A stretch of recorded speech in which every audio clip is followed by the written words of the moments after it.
Olá, gente querida do coração verde e amarelo. Sou Cleiton Basso em mais um jornal Foco do Brasil, compromisso com a verdade.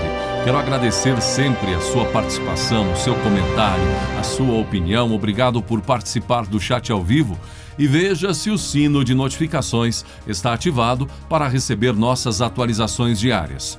Vamos agora às notícias desta edição. Presidente Jair Bolsonaro na Rússia.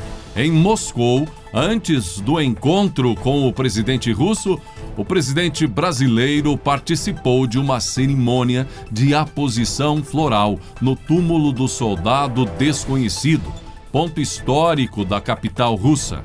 O presidente do Brasil, você viu, acompanhou militares russos que carregavam uma coroa de flores com o desenho da bandeira brasileira em uma homenagem a soldados e combatentes que prestaram serviços fora de sua terra natal. A solenidade contou com uma marcha da Guarda de Honra russa e 1 minuto de silêncio em homenagem a soldados mortos em operações militares. A cerimônia faz parte do protocolo de visitas de chefes de Estado de outros países, à Rússia. Após a colocação da coroa de flores em uma espécie de pedestal, o hino nacional brasileiro foi executado na presença de Bolsonaro. No final do evento, todas as autoridades presentes se posicionaram para uma foto. Os ministros Carlos Alberto França, Relações Exteriores, General Walter Braga Neto, Defesa, General Luiz Eduardo Ramos, Secretaria-Geral da Presidência da República e General Augusto Heleno, ministro do Gabinete de Segurança Institucional, acompanharam o presidente Bolsonaro. E a repercussão do encontro do presidente Jair Bolsonaro com o presidente russo Vladimir Putin. O encontro entre os dois presidentes aconteceu no Palácio do Kremlin, sede do governo russo. Diferente de Macron, por exemplo, não teve mesa longa para Bolsonaro no encontro com Putin. O presidente do Brasil recebeu com muita proximidade um aperto de mão caloroso e muitos sorrisos de Putin, além de um assento ao lado dele. E, apesar de todas as restrições, no ano passado, o crescimento do nosso comércio bilateral registrou uma alta de 87%. Я очень рад вас видеть, уважаемый господин президент. É uma alegria recebê-lo, senhor presidente. И надеюсь, что встреча будет полезной. Espero que o nosso encontro seja produtivo. Тем более, что Бразилия является одним из ведущих, можно даже сказать, ведущим нашим торгово-экономическим партнером Латинской Америки. Это важная история. É muito importante porque o Brasil é o principal parceiro nosso, parceiro comercial na região da América Latina. Добро пожаловать. Bem-vindo. Estou muito feliz e honrado pelo seu convite. Somos solidários à Rússia, muito a colaborar em várias áreas, defesa, petróleo e gás, e as reuniões estão acontecendo. Tenho certeza que até mesmo essa passagem por aqui dá um retrato para o mundo que nós podemos crescer muito nas nossas relações bilaterais. Muito obrigado. Após o encontro, o presidente Bolsonaro almoçou com o presidente Putin. Ambos fizeram pronunciamentos à imprensa. Gostaria de agradecer, senhor Bolsonaro, pelo trabalho conjunto. Estou convencido que as negociações de hoje promoverão o futuro fortalecimento das relações russo-brasileiras para o bem dos povos dos dois países. Excelentíssimo senhor presidente, eu sei que ontem no Brasil ocorreu um incidente muito triste. Depois de fortes chuvas, tem vítimas. Gostaria de exprimir minhas condolências ao senhor, a todo o povo do Brasil. Conversamos por quase 2 horas, uma agenda bastante profícua e de amplo interesse dos nossos países. Compartilhamos de valores comuns, como a crença em Deus e a defesa da família. Também somos solidários a todos aqueles países que querem e se empenham pela paz. de forma muito especial, quando alguns países questionaram a Amazônia como patrimônio da humanidade, eu quero agradecer a sua intervenção, que sempre esteve ao nosso lado em defesa da nossa soberania. Continuaremos a aprofundar e expandir nossa agenda bilateral em benefício dos nossos povos. Esse nosso encontro de quase 2 horas, repito, foi bastante profícuo. É sinal que 2 grandes potências têm muito a avançar, a interagir para o benefício dos nossos povos.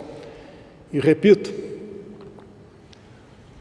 o mundo é a nossa casa e Deus está acima de todos nós. Pregamos a paz e respeitamos todos aqueles que agem dessa maneira. Afinal de contas, esse é o interesse de todos nós. Paz para o mundo. Muito obrigado, presidente Putin, pela acolhida, pelos temas tratados conosco e pela confiança depositada em nosso país. Muito obrigado. Está aí, como você viu, foi uma visita extremamente bem sucedida, mesmo com uma torcida contrária. E ainda contou com a boa notícia do recuo russo em uma eventual invasão. Coincidiu, não é? A boa notícia em uma eventual invasão russa à Ucrânia, o recuo de Putin. E sem o que falar, militantes contrários foram chafurdar em detalhes que ninguém daria importância, como por aí disseram que, inclusive divulgaram portais de notícias que Bolsonaro foi o único no encontro a não usar sapato social. Tiveram tempo para notar que ele usava um coturno. Evidentemente, a relevância, entre aspas, da informação, ou para ser direto mesmo, a irrelevância da informação, virou até meme nas redes sociais sobre como tem sido parte do jornalismo por aí.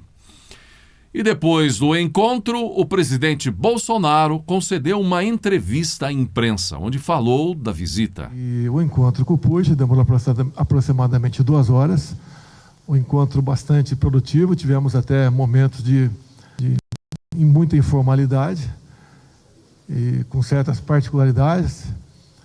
Falei para ele que o Brasil é um país que apoia qualquer outro país e é solidário desde que busquem a paz. Essa é a intenção dele.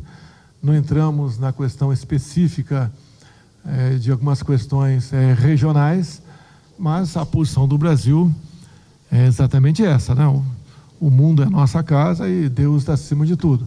E os valores russos, em grande parte, estão em sintonia conosco, com o nosso lado do Brasil. O Brasil é um país soberano, sim, tivemos informações de alguns países gostariam que o evento não se realizasse, alguns achavam que o pior poderia acontecer na nossa presença aqui.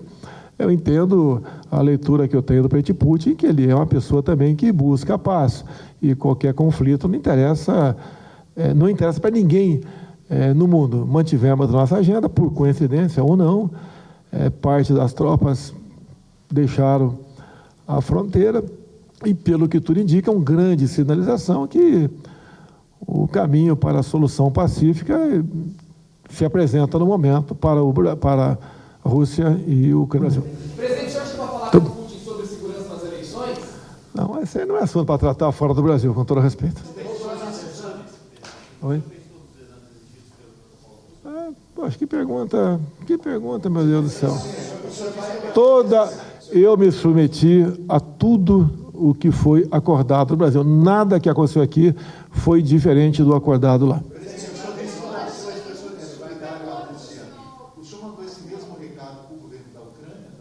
Bem, muito obrigado. A nossa missão aqui é uma missão comercial e de paz. Muito obrigado.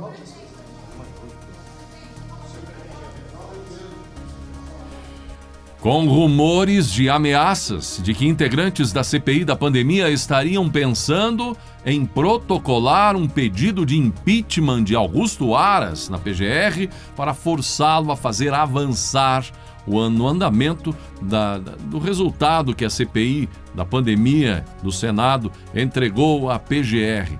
Em entrevista à CNN, gente, o Procurador-Geral da República demonstrou que não é bem assim.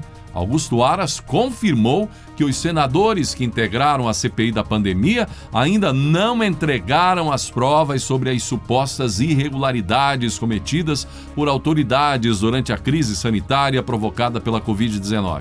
Aras declarou que no dia 25 de novembro ainda, a PGR recebeu da CPI o relatório das investigações, composto por 1.200 páginas, com as descrições das irregularidades e os nomes das pessoas indiciadas, incluindo 12 autoridades com prerrogativa de foro privilegiado na corte, não é?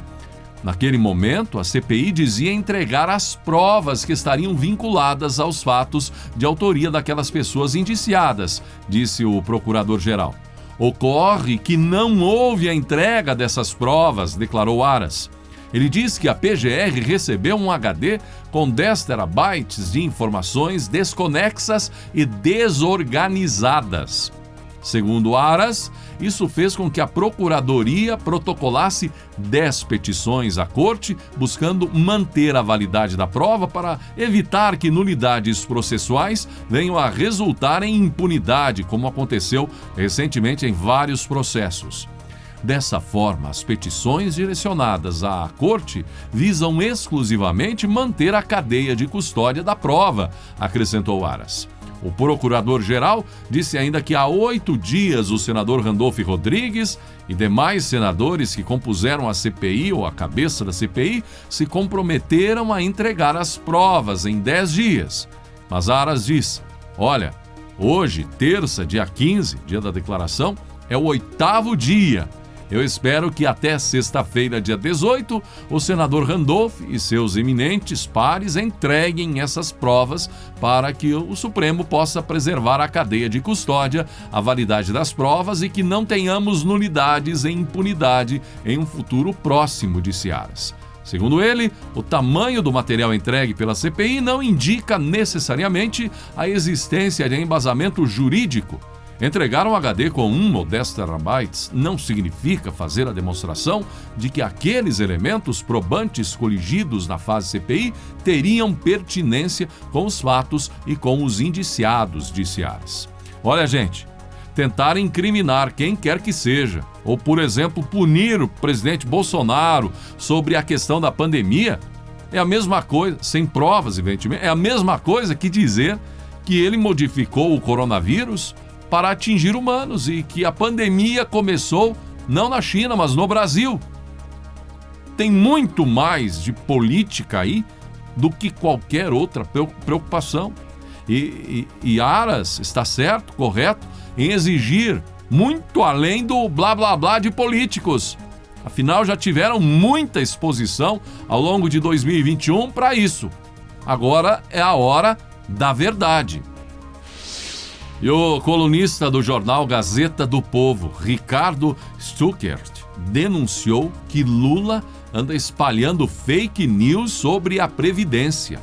Pois é, a notícia publicada em editorial, inclusive, do jornal, diz o seguinte: nestes tempos confusos, em que até opiniões são classificadas como fake news de acordo com a mera conveniência, por exemplo, se o autor da opinião é alguém que se deseja desqualificar ou que pertence a certo grupo político ideológico, devemos agradecer ao ex-presidente, ex-presidiário e ex-condenado Lula por nos dar um exemplo perfeito do que realmente são fake news.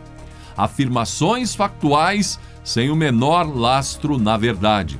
Em entrevista concedida a uma emissora de rádio paranaense, Lula afirmou que a Previdência Social havia sido superavitária em 2014, pois a alegação de Lula não resiste a uma verificação simples com dados do Tesouro Nacional, divulgados em 2017 e que cobrem o segundo mandato de Lula e todo o período de Dilma Rousseff no Planalto. Em todos esses anos, tanto o INSS quanto os regimes próprios de previdência que amparam o funcionalismo tiveram rombo.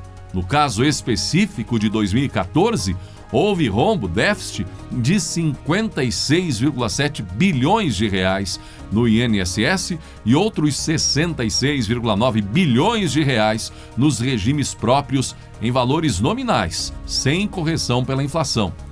Eis, portanto, um caso perfeito em que um ex-presidente da República espalha fake news sem o menor pudor e sem que se veja por aí a indignação costumeira quando alguma opinião emitida por um direitista ou conservador é rapidamente checada para receber um carimbo desqualificatório.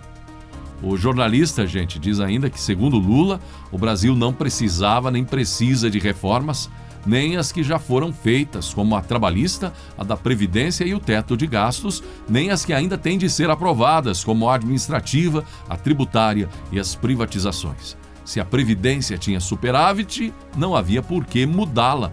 É o que Lula deseja que o brasileiro pense. Como os números mostram, não era bem esse o caso, pois o rombo já se tornou estrutural, não conjuntural, diz o editorial. Justiça seja feita. O petismo tem sido muito sincero em todas as suas manifestações recentes sobre o que pretende fazer com a economia brasileira caso volte ao Planalto, conclui outra parte ainda do editorial. O número de benefícios dado às famílias de presos por meio do auxílio reclusão caiu 50,8% desde o início do governo Jair Bolsonaro. Antes eram 46.750 pessoas recebendo a bolsa. Em dezembro, apenas 23.010. No último mês de dezembro, apenas 23.010 tinham acesso ao dinheiro. O deputado federal Eduardo Bolsonaro publicou a marca em suas redes sociais e divulgou que é uma promessa feita na campanha que foi cumprida.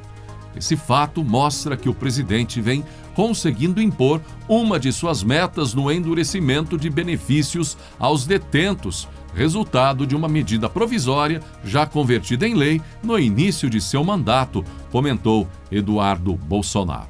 Olha, esse negócio de ficar dando dinheiro à vontade a dependentes de presos, condenados, pessoas que estão na cadeia, em presídios, enfim, precisa perguntar de fato aos brasileiros o que acham. A maioria, mas os brasileiros de bem. Então, o governo conseguiu aí uma sensível redução, a metade no valor que vinha sendo pago a auxílio reclusão. Esse Lula foi cobrado em um editorial por disseminar uma fake news. Tem mais um que disse fake news ou mentira. E isso quem afirmou que foi uma propagação de mentira é a própria Polícia Federal. Foi Moro, gente. Foi longe a repercussão, você viu, de uma nota divulgada pela Polícia Federal. Se ainda não entendeu, veja só. A Polícia Federal divulgou uma nota em que rebateu as declarações feitas pelo ex-juiz Sérgio Moro de que a corporação não estaria empenhada no combate à corrupção. A instituição afirmou que o ex-juiz mentiu ao dizer, em entrevista à Jovem Pan News, que hoje não tem ninguém no Brasil sendo investigado e preso por grande corrupção. Em resposta, a Polícia Federal destacou que efetuou mais de 1.000 prisões e realizou 1.728 operações contra crimes desse tipo nos últimos 3 anos. O ex-ministro não aponta qual fato ou crime tenha conhecimento e que a Polícia Federal estaria se omitindo a investigar. Tampouco qual inquérito policial em andamento tenha sido alvo de ingerência política ou da administração, diz a nota. A Polícia Federal disse ainda que Moro confunde as funções da instituição e repudiou o fato do ex-juiz ter dito que a corporação não tem autonomia. O papel da corporação não é produzir espetáculos. O dever da polícia é conduzir investigações desconectadas de interesses político-partidários. Moro desconhece a Polícia Federal e negou conhecê-la quando teve a chance. Enquanto ministro da Justiça, não participou dos principais debates que envolviam assuntos de interesse da Polícia Federal e de seus servidores, destacou a nota. Por fim, a Polícia Federal salientou que se mantém firme no combate à corrupção e disse que não deve ser usada como trampolim para projetos eleitorais. Na verdade, gente, Moro deu um tiro no pé ao culpar a Polícia Federal, que fez e continua fazendo o seu papel. O problema não é a Polícia Federal, nem a Polícia Militar, nem a Polícia Civil. Corporações que colocam vidas de seus membros colaboradores em risco, fazem o que tiver que ser feito com competência. O problema é o depois. Haja visto que, em geral, colocam a vida em perigo à toa, pois pouquinho tempo depois podemos ver pelas mãos da justiça, que Moro fez parte, corruptos e criminosos tranquilos e usufruindo do resultado dos crimes que cometeram, enquanto o cidadão de bem fica com o resultado da impunidade e da injustiça. O presidente Jair Bolsonaro deve retornar de sua viagem internacional e seguir direto para Petrópolis, no Rio de Janeiro. De Moscou, ele determinou que seus ministros ofereçam tudo o que for possível para ajudar a população atingida. Vimos imagens de enchentes das ruas do centro histórico. Chocante, gente. Você viu? Que coisa, hein? Querida Petrópolis, linda cidade, terra maravilhosa do Rio de Janeiro, e também de outros bairros, além do centro, alagados no Rio de Janeiro, que começaram aí a circular nas redes sociais ainda no final da tarde desta última terça-feira, dia 15. Um temporal terrível, deixou muita gente assustada, os moradores da cidade da região serrana do estado fluminense. Coisa chocante, não é? Relatos nas redes sociais documentaram um cenário terrível. Em 18 anos, nessa casa em Petrópolis, o rio que passa dentro do quintal nunca inundou até hoje. Estamos bem, perdi alguns móveis, mas isso a gente recupera, escreveu um cidadão. Diante do grande volume de água, a Defesa Civil colocou a cidade no estágio de crise rapidamente.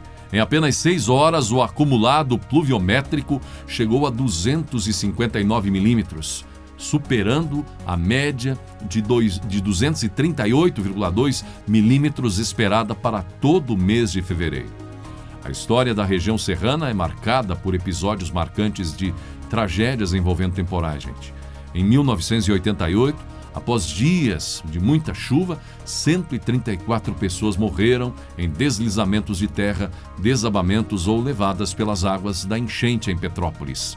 Centenas de moradores ficaram desabrigados. Já em 2011, chuvas torrenciais também causaram enchentes e deslizamentos de terra que tiraram a vida de 918 pessoas. Agora, em 24 horas após o desastre, o número de mortes provocadas pela chuva em Petrópolis já chegava a 58, com novas atualizações agora, à medida que as buscas seguem. O ministro do Desenvolvimento Regional, Rogério Marinho, prestou solidariedade às famílias afetadas. Ele fez um pronunciamento oficial sobre as tragédias causadas pela chuva em Petrópolis, no Rio de Janeiro. De acordo com o ministro, o presidente Jair Bolsonaro, mesmo na Rússia, já comandou uma série de ações para amenizar as perdas no local.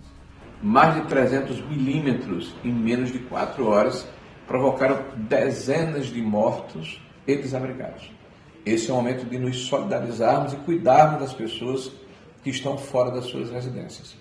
Nós, por orientação do presidente da República, já entramos em contato com o governo do estado, com a prefeitura da cidade de Petrópolis, deslocamos o nosso secretário nacional de Defesa Civil para a cidade e na sexta-feira nós estaremos pessoalmente com o presidente da República para que todo o apoio seja dado, para que haja a reconstrução e o apoio aos desabrigados e, ao mesmo tempo, a solidariedade para as famílias enlutadas.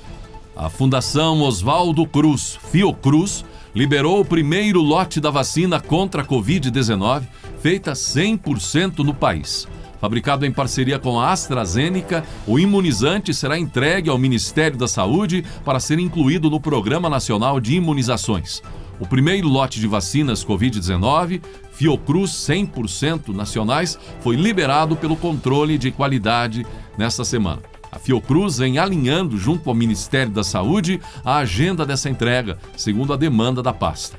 Outras informações sobre a vacina nacional serão divulgadas em breve, informou a Fundação em nota.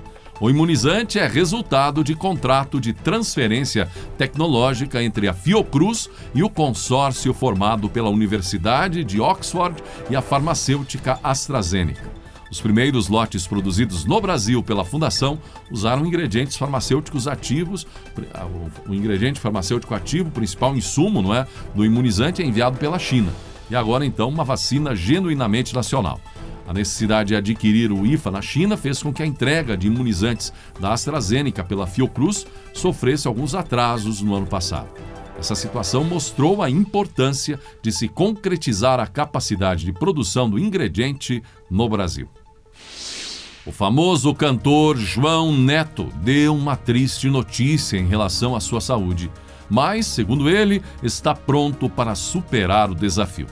Ele faz dupla com Frederico. João Neto, da dupla João Neto e Frederico, anunciou que está com um câncer na tireoide, diagnosticado em dezembro do ano passado através de exames de rotina. Através de um comunicado da assessoria de imprensa, o artista pede orações dos fãs. Além do tratamento, o sertanejo vai passar por uma cirurgia para retirar o carcinoma. Decidi compartilhar com vocês esse meu momento. É uma doença silenciosa, nunca senti absolutamente nada e gostaria de deixar um alerta a todos para se cuidarem. Façam exames de rotina, é muito ruim ser pego de surpresa como eu fui, destacou. De acordo com a assessoria, além do tratamento, o cantor também fará uma cirurgia para retirar o carcinoma no Hospital do Amor, no interior de São Paulo, que antes era chamado de Hospital de Câncer de Barretos. João Neto pediu a oração dos fãs e o pensamento positivo para sua cirurgia e recuperação. Conto muito com as orações de todos, com o pensamento positivo de cada um de vocês. Vou ficar em um hospital que é referência no mundo e, se Deus quiser, vai dar tudo certo, finalizou o querido cantor sertanejo. E assim chegamos ao final desta edição do Jornal Foco do Brasil. Gratidão pela sua atenção mais uma vez e que Deus abençoe a você e a sua família.